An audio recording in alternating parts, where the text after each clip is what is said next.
Hi, I'm Neil Ward-Dutton and I work for IDC in Europe, leading our AI and our business automation practices. And each week in these videos, I'm talking about recent research we've done, conversations we've had, and ideas we're exploring. And last time, I gave a very brief intro to our work on AI ethics in Europe, and I highlighted the approach we advocate, which is around use of a governance model that's based on a clear understanding of the risks, but also of how individual AI use cases will amplify or dampen those risks and their potential impacts. This week, I want to take a couple of minutes to share some more details of the model, and specifically, I want to share how we think about AI use case features and how they impact AI implementation risks.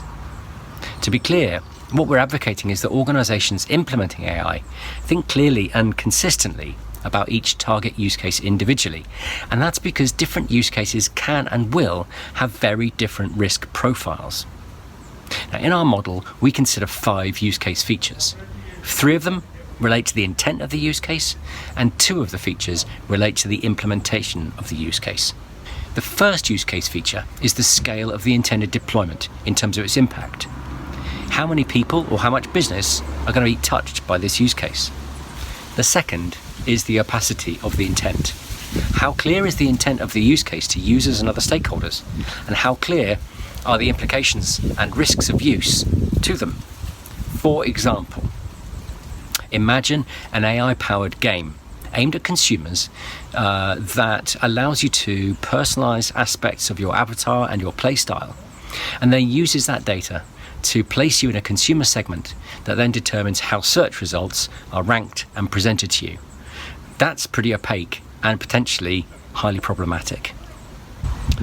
The third feature is the strength of the impact of the implementation.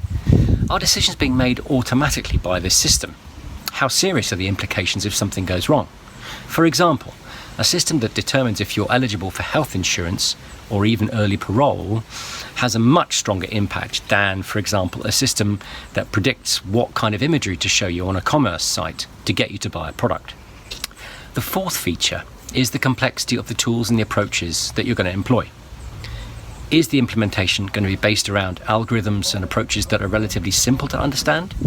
For example, programmed statistical models. Or are they more opaque and complex, like, for example, deep neural nets? The last feature is data sensitivity. What kinds of data are going to be used to train this system and then inference on? Is it, at one extreme, facial data? Is it other biometric data? Other personal data? Or maybe data that's not personally related at all?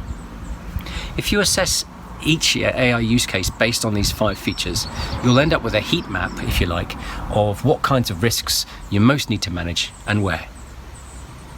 Thanks very much for watching. Let me know what you think as always. I'll be back next week and I look forward to sharing more with you then. If you enjoyed this, please like and share and subscribe, and I'll see you again soon. Thanks.